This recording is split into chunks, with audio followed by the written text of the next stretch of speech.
इंद्रजित सावंतांना मीच फोन केला होता, कोरोटकरची कबुली. मोबाईलमधील डेटा देखील डिलीट केल्याचं कोरोटकरकडून मान्य. सूत्रांची माहिती. तर पोलिसांनी मध्यरात्री 5 तास चौकशी केल्याची सूत्रांची माहिती. कोरोटकरच्या 3 दिवसांच्या कोठडीच्या सीसीटीव्ही फुटेजची इंद्रजित सावंत यांची वकिलांमार्फत मागणी. तर सीसीटीव्ही फुटेज कोर्टाच्या कामासाठी आवश्यक असल्याचं कारण. दिशा सालियनचा पोस्टमॉर्टम रिपोर्ट समोर. दिशावर लैंगिक अत्याचार झालेला नाही, तर दिशाचे वडील आणि वकिलांचे आदित्य ठाकरेंवर आरोप. मात्र पोस्टमॉर्टम रिपोर्टमध्ये लैंगिक अत्याचार झाला नसल्याचं स्पष्ट. दिशाच्या मृत्यूचं कारण डोक्याला गंभीर इजा, अनेक फ्रॅक्चर्स झाल्यामुळे दिशाचा मृत्यू. तर शरीरावर सुद्धा जखमा असल्याचं रिपोर्टमध्ये नमूद. दिशा सालियन प्रकरणामध्ये ज्या व्यक्तीवर आरोप होत आहेत ती व्यक्ती पदावर असेल तर निष्पक्ष चौकशी होऊ शकत नाही. राजीनाम्याची मागणी येणं स्वाभाविक आहे. प्रवीण दरेकरांची या प्रकरणावर प्रतिक्रिया. आदित्य ठाकरे नार्को टेस्टला तयार का होत नाहीत? दिशा सालियन मृत्यू प्रकरणावरून भावना गवळींचा सवाल. पंतप्रधान मोदींशी बंद दाराआड चर्चा केल्यानंतर उद्धव ठाकरेंना घाम फुटला. ते 3 ग्लास पाणी प्यायले. विधानसभेत उपमुख्यमंत्री शिंदेंचा दावा. मुंबईतील रस्ते चांगले करतोय म्हणून विरोधकांना पोटदुखी. 12 वर्षांमध्ये डांबर का सांबर कुणी खाल्ला? नाव न घेता एकनाथ शिंदेंची ठाकरेंवर खोचक टीका. सोन्याची अंडी देणारी कोंबडी म्हणून ते मुंबईकडे पाहत होते. राजाचा जीव पोपटात तसा काहींचा जीव मुंबईच्या रस्त्यात. उद्धव ठाकरेंवर एकनाथ शिंदेंचा हल्लाबोल. खरा गद्दार आणि खरा खुद्दार कोण हे महाराष्ट्रानं निवडणुकीत दाखवून दिलंय. एका वेब पोर्टलला दिलेल्या मुलाखतीत उपमुख्यमंत्री एकनाथ शिंदेंचं कामराला उत्तर. कुणाल कामराचे आरोप सुपारी घेऊन. कामराचा स्वैराचार व्याभिचार हा सुपारी घेऊन केलेला. एका वेब पोर्टलला दिलेल्या मुलाखतीतनं शिंदेंची कामरावर टीका. अनिल परबांच्या टीकेवरून मनीषा कायंदेंची कविता. मनीषा कायंदेंचं कवितेतनं अनिल परब यांना प्रत्युत्तर. मनीषा कायंदे सरड्यापेक्षा जलद रंग बदलतात, अनिल परबांनी केली होती टीका. कुणाल कामरा आणि सुषमा अंधारेंविरोधात विधान परिषदेत हक्कभंग. भाजप आमदार प्रवीण दरेकरांनी हक्कभंग प्रस्ताव मांडला. अंधारेंनी व्यक्त केलेली भाषा सभागृहाचा अवमान. प्रवीण दरेकरांची टीका. मी सभागृहात 56 जण पायाला बांधून फिरते असं म्हणाले नाही. माझ्यावर हक्कभंग आणण्यापेक्षा सभागृहात विभत्स हातवारे करणाऱ्यांवर हक्कभंग आणा. सुषमा अंधारेंचा चित्रा वाघ यांच्यावर निशाणा. हक्कभंगाविरोधात कुणाल कामराला कोर्टात जाता येणार नाही. विधानसभेचे अध्यक्ष कुणाल कामराला शिक्षा देऊ शकतात. वकील असीम सरोदे यांची माहिती. पहिल्या समन्स नंतर आता हजेरी न लावल्यामुळे कॉमेडियन कुणाल कामराला दुसरा समन्स. पोलिसांच्या दुसऱ्या नोटिशीनंतर सुद्धा कामराकडून नवीन व्हिडिओ ट्विट. कुणाल कामराच्या व्हिडिओला टी सिरीजची कॉपीराईट नोटीस. तर कुणाल कामरानं टी सिरीजच्या गाण्याची वाद्य गीत वापरल्यानं नोटीस. टी सिरीजच्या नोटिशीला कुणालचं ट्विट करत उत्तर. फडणवीसांविरोधात कट रचला तेव्हा संविधान कुठे होतं? राणेंना जेलमध्ये टाकलं तेव्हा तुमचं संविधान कुठे होतं? सुपारी घेऊन बदनामी करण्याचं हे काम सुरू. उपमुख्यमंत्री शिंदेंचा हल्लाबोल. गद्दार उपाधी मिटवण्यासाठी धर्मवीरवर कोट्यावधी खर्च केले. मात्र कुणाल कामराच्या कवितेनं धर्मवीरच्या खर्चावर पाणी फिरलं. सुषमा अंधारेंची शिंदेंच्या शिवसेनेवर टीका. कामरावरून विधानसभेतील धुडगूस लोकशाहीला शोभणार नाही. तर कामरासारखी हॉटेल चालवणं म्हणजे डान्स बारची जुळी भावंड. स्टँडअप कॉमेडीवरून संभाजी भिडेंची कुणाल कामरावर टीका. कुणाल कामराचा गुन्हा इतका मोठा नाही असं वाटतं. विडंबन केलं तर हा गुन्हा आहे का? प्रकाश आंबेडकरांचा यावर सवाल. कुणाल कामराची मानसिक स्थिती बिघडलेली असावी. कामराला घटनेचं गांभीर्य नसावं. योगेश कदमांची कुणाल कामरावर टीका. मनसेचे माजी आमदार राजू पाटील यांच्याकडून कुणाल कामराचे आभार. आम्हा डोंबिवलीकरांच्या व्यथा मांडल्याबद्दल आभार. कुणाल कामराचं गाणं ट्विट करत राजू पाटलांनी मानले आभार. एकाही इतिहासकाराकडे वाघ्या श्वानासंदर्भात पुरावा नाही. राजसन्यास नाटकात वाघ्याबाबत दंतकथा. संभाजीराजे छत्रपती यांची प्रतिक्रिया. वाघ्या कुत्र्याच्या स्मारकाप्रकरणी जातीचा विषय नाही. तर वाघ्या कुत्र्याच्या स्मारकाचं आपण स्थलांतर करू शकतो. संभाजीराजे छत्रपती यांची प्रतिक्रिया. औरंगजेबाची कबर हटवू नये आणि वाघ्या कुत्र्याची समाधी काढावी. संभाजीराजेंच्या भूमिकेशी आम्ही सहमत. संभाजी ब्रिगेडचे महासचिव सौरभ खेडेकर यांचं माढ्यात वक्तव्य. नागपूर हिंसाचारातील आरोपी मोहम्मद हामिद इंजिनियरचा जामिनासाठी सत्र न्यायालयात अर्ज. तर मोहम्मद हामिद इंजिनियरच्या जामीन अर्जावर सुनावणी. महाराष्ट्र विधिमंडळाच्या विविध समित्या जाहीर. विविध समिती प्रमुख आणि सदस्यांची नियुक्ती. विजय वडेट्टीवार लोकलेखा समितीच्या प्रमुखपदी. तर अॅडव्होकेट राहुल नार्वेकर नियम समितीच्या प्रमुखपदी. तर मुर्जी पटेल अल्पसंख्याक कल्याण समितीचे प्रमुख. अनिल परबांच्या विधान परिषदेतील टीकेनंतर आता राणे समर्थक आक्रमक. अनिल परबांच्या घरासमोर मयूर बगेरियांची बॅनरबाजी तर नितेश राणेंच्या हिंदुत्ववादी कार्याला सलाम अशा आशयाचे हे बॅनर्स. परबांनी नितेश राणेंविरोधात केली होती टीका. शरद पवार गटाच्या राष्ट्रीय कार्यकारिणीची आज बैठक. सर्व नेते या बैठकीला उपस्थित राहणार. दुपारी 3 वाजता बैठक होणार. मुंबईच्या दादरमधील कार्यालयामध्ये काँग्रेसच्या पदाधिकाऱ्यांची बैठक. प्रदेशाध्यक्ष हर्षवर्धन सपकाळ यांच्या उपस्थितीत ही बैठक होणार. विरोधी पक्षनेत्याची निवड करायची नसेल तर सरकारनं तसं जाहीर करावं. आम्ही आमच्याकडून प्रयत्न केला, अध्यक्षांना पत्र दिलं. सरकारकडे बहुमत आहे तरी घाबरतं काय? भास्कर जाधवांचा सवाल. बाजूच्या खुर्चीचा निर्णय अध्यक्ष ज्या दिवशी घेतील तो निर्णय मान्य असेल. विरोधी पक्षनेतेसंदर्भात मुख्यमंत्री फडणवीसांचं विधान.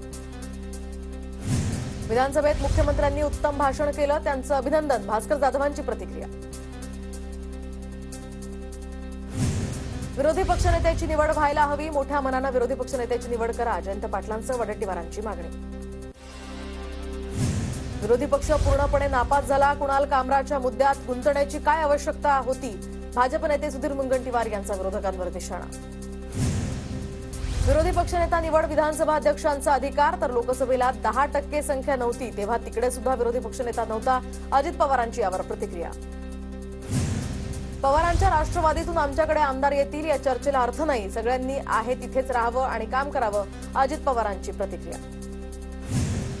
काही ठिकाणी स्थानिक पातळीवर महायुतीमध्ये मतभेद. पालकमंत्रीपदासंदर्भात बोलताना अजित पवारांचं विधान. बीड हत्येच्या संपूर्ण घटनेला वाल्मिक कराड यानं गाईड केल्याचं सीडीआरमधून समोर. कृष्ण आंधळेनं कराड आणि विष्णू चाटेला फोन केला होता. बीड हत्या प्रकरणामध्ये सरकारी वकील उज्ज्वल निकम यांचा युक्तिवाद. संतोष देशमुखांची हत्या मोठा कटाचा परिपाक तर आवादा कंपनीच्या अधिकाऱ्याला खंडणीसाठी धमकी देण्यात आली होती. कृष्ण आंधळेचा सुद्धा या गुन्ह्यात सहभाग. अॅडव्होकेट उज्ज्वल निकम यांचं स्पष्टीकरण. सुदर्शन घुलेनं आवादा कंपनीच्या सुरक्षा रक्षकाला मारहाण केली. तिरंगा हॉटेलमध्ये कराड याच्यासह इतर आरोपींची बैठक झाली होती. सरकारी वकील उज्ज्वल निकम यांचा युक्तिवाद. आम्ही कोर्टाकडे साक्षीदारांचे आणि आरोपींचे जबाब मागितले तर व्हिडिओ आणि सीडीआरची सुद्धा मागणी पण ते अजून दिलेले नाहीत. संतोष देशमुख हत्या प्रकरणातील आरोपींचे वकील अनंत तिडके यांची माहिती. सोमनाथ सूर्यवंशींच्या मृत्यू प्रकरणाचा अंतिम अहवाल बाकी तर अंतिम अहवाल झाल्यानंतरच आता गुन्हा दाखल होणार की नाही हे स्पष्ट होणार. अध्यक्षांच्या कर्मचाऱ्याच्या ऑफिसामध्ये आता सत्ताधारी आमदार गेले. लक्षवेधी लावण्यासाठी किती पैसे पाहिजेत असं आमदारांनी विचारलं. विधानसभेत भास्कर जाधवांचा गंभीर आरोप. भास्कर जाधवांच्या बोलण्यात तथ्य असल्यास पुरावे द्या. एफआयआर दाखल करू. भास्कर जाधवांच्या आरोपानंतर अजित पवारांची यावर प्रतिक्रिया. पंतप्रधान नरेंद्र मोदी 30 मार्चला नागपूर दौऱ्यावर. महसूल मंत्री आणि नागपूरचे पालकमंत्री आज या तयारीचा आढावा घेणार. पंतप्रधान नरेंद्र मोदी रेशीम बागेतील स्मृती मंदिर आणि दीक्षाभूमीला भेट देणार. विविध जिल्ह्यातील नगरसेवक सरपंचांचा शिंदेंच्या शिवसेनेत प्रवेश तर मुक्तागिरी निवासस्थानी उपमुख्यमंत्री शिंदेंच्या उपस्थितीत प्रवेश. अहिल्यानगर, सोलापूर, सांगली, पुणे आणि मुंबईतील ठाकरे गटाचे जिल्हाप्रमुख आणि पदाधिकाऱ्यांचा प्रवेश. बीएमसीनं कोविडमध्ये खरेदी केलेली कोट्यवधींची सामग्री कुठे आहे? अंधेरी पूर्वेचे आमदार मोर्जी पटेल यांचा सवाल तर सामग्री प्रकरणी चौकशी लावण्याची पटेल यांची मागणी. कल्याणमधील माजी नगरसेवक मारहाण प्रकरणी आरोपी राणी कपोते हिला 1 दिवसाची पोलीस कोठडी तर रस्त्याच्या उद्घाटनावरून माजी नगरसेवक मोहन उगले यांना झाली होती मारहाण. स्वारगेट अत्याचार प्रकरणातील आरोपीच्या न्यायालयीन कोठडीमध्ये वाढ तर आरोपी दत्ता गाडेच्या न्यायालयीन कोठडीत 8 एप्रिलपर्यंत वाढ. सुमहस्त कुंभमेळ्याच्या आयोजनावरून आता नाशिक आणि त्र्यंबकेश्वरच्या साधू महंतांमध्ये वाद. नाशिकच्या साधू महंतांची आज पत्रकार परिषद. साधू महंत पत्रकार परिषदेत काय बोलणार याकडे लक्ष. आयराम गयाराम यांच्यामध्ये महाराष्ट्र आघाडीवर. महाराष्ट्रातील राजकीय घडामोडींवर सर्वोच्च न्यायालयाचं निरीक्षण. आयराम गयाराम मध्ये आता महाराष्ट्रानं इतर राज्यांना मागे टाकलं. सर्वोच्च न्यायालयाचं निरीक्षण. गुढीपाडवा आणि रमजान ईद शांततेत साजरे करण्यासाठी कल्याणमध्ये पोलिसांचा रूट मार्च. अफवांवर विश्वास ठेवू नका. सोशल मीडियावर संभ्रम पसरवू नका. पोलिसांचं आवाहन. गोंदियात बदलत्या वातावरणाचा ग्रामीण भागातील नागरिकांच्या आरोग्यावर परिणाम तर सर्दी, खोकला आणि ताप यांसारख्या आजारांच्या रुग्णांमध्ये वाढ. राज्यात उकाडाही वाढला तर दुसरीकडे 29 ते 31 मार्च दरम्यान मध्य महाराष्ट्रातील काही भागात हलक्या पावसाची शक्यता. हवामान खात्याचा अंदाज. राज्यभरात ठिकठिकाणी अवकाळी पावसाचा तडाखा. वादळी वाऱ्यामुळे हंगामी पिकांचं द्राक्ष आणि टरबूजाचं नुकसान. शेतकऱ्यांचं लाखो रुपयांचं नुकसान. सांगलीमध्ये सलग दुसऱ्या दिवशी सुद्धा अवकाळी पावसाची हजेरी तर विजांचा कडकडाट आणि वादळी वाऱ्यासह जोरदार पाऊस. वादळी वाऱ्यामुळे काही भागातील वीज सुद्धा खंडित. वादळी वाऱ्यामुळे सांगली जिल्ह्यातील द्राक्षबाग भुईसपाट, शेतकऱ्यांचं लाखो रुपयांचं नुकसान. सरकारनं आता तात्काळ मदत करावी, शेतकऱ्यांकडून आवाहन. अमरावतीमध्ये तापमान वाढल्यामुळे बाजारात टरबुजांची मागणी वाढली. टरबुजाचे दर घसरल्यामुळे शेतकरी चिंतेत. 100 रुपयांमध्ये 7 किलो टरबूज विकण्याची वेळ. टरबूज उत्पादक शेतकऱ्यांना खर्च सुद्धा परवडत नाहीये.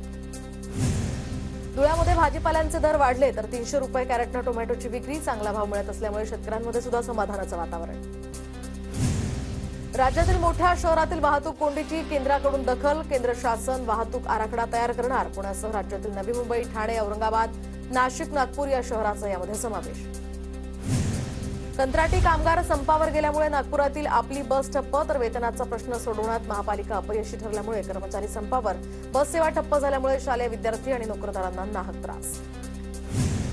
चालू आर्थिक वर्षात पुणे महापालिकेला मिळकत करातनं 2,229 कोटी रुपयांचं उत्पन्न. एकाच दिवशी 13 कोटी 20 लाख रुपयांचा मिळकत कर तिजोरीत जमा. महापालिका प्रशासनाची माहिती. मालमत्ता कर थकवणाऱ्या थकबाकीदारांना नवी मुंबई पालिकेचा हिसका. जप्त मालमत्तांची एप्रिलपासून विक्री सुरू होणार. 425 मोठ्या थकबाकीदारांना नवी मुंबई पालिकेची नोटीस. उल्हासनगर महापालिकेमध्ये तब्बल 825 कोटींची कर थकबाकी तर अभय योजना सुद्धा निष्प्रभ ठरली. महापालिका यांच्याकडून आता कठोर कारवाईची आवश्यकता. कर वसुलीसाठी पुण्यातील भोर नगरपालिका ॲक्शन मोडवर तर शहरामध्ये 17 ठिकाणी लावले थकबाकीदारांचे बॅनर्स. तर नगरपालिकेकडून कर वसुलीसाठी 11 पथकही तयार.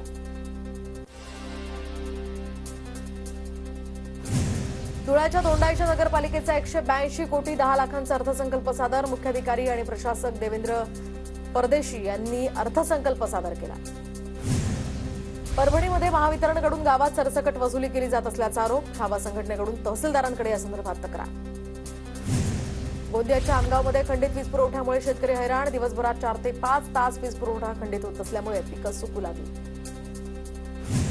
पुणे रेल्वे स्टेशनच्या फलाटांवर आता प्रवाशांची गैरसोय. दररोज हजारो प्रवाशांचा वावर असून सुद्धा सुविधांची मोठी कमतरता. आरटीईसाठी शाळा. खासगी शाळांतील आता 25% राखीव जागांवरील प्रवेश प्रक्रियेतील प्रतीक्षा यादीतील विद्यार्थ्यांना प्रवेशासाठी 1 एप्रिलपर्यंतची मुदत. आरटीई प्रवेशासाठी यंदा सोडतीद्वारे 1,01,967 विद्यार्थ्यांना प्रवेश जाहीर. मेंदूज्वर लसीकरण मोहिमेमध्ये पुणे पालिकेकडून आता 2 लाख मुलांचं लसीकरण. मोहिमेअंतर्गत पुणे शहरातील 1 ते 15 वर्ष वयोगटातील एकूण 10,43,000 मुलं-मुलींचं लसीकरण करण्याचं उद्दिष्ट. गंभीर गुन्ह्यांच्या तपासासाठी आता पुणे पोलिसांकडून ई-साक्ष ॲपचा वापर करण्यात येणार. ॲपच्या वापरातील पुणे पोलीस दलातील 2,500 पोलीस कर्मचारी तसंच अधिकाऱ्यांना प्रशिक्षण. पुण्यात यंदाच्या उन्हाळ्यातील सर्वाधिक तापमानाची लोहगावमध्ये नोंद तर बुधवारी लोहगावमध्ये 41.4 अंश सेल्सिअस तापमानाची नोंद. पुणे आंतरराष्ट्रीय विमानतळ परिसरातील कोंडी सोडवण्यासाठी आता पोलिसांकडून उपाययोजना हाती घेण्यात येणार. नवीन टर्मिनल परिसरातील रस्त्यावर सर्व प्रकारची वाहनं लावण्यास मनाई. नंदुरबारच्या तळोदामधील शेतकरी पीक विमा योजनेच्या लाभापासून वंचित. डिसेंबरमध्ये अतिवृष्टीमुळे कापूस आणि सोयाबीन या पिकांचं मोठं नुकसान. जळगावच्या शेतकऱ्यांसाठी जिल्हा बँकेची मोठी घोषणा. 31 मार्चपूर्वी कर्जफेडीवर 0% व्याजदराचा लाभ मिळणार. उल्हासनगरमध्ये 18 बोगस डॉक्टरांवर कारवाई. महापालिकेच्या आरोग्य विभागाकडून बोगस डॉक्टरांवर गुन्हे दाखल.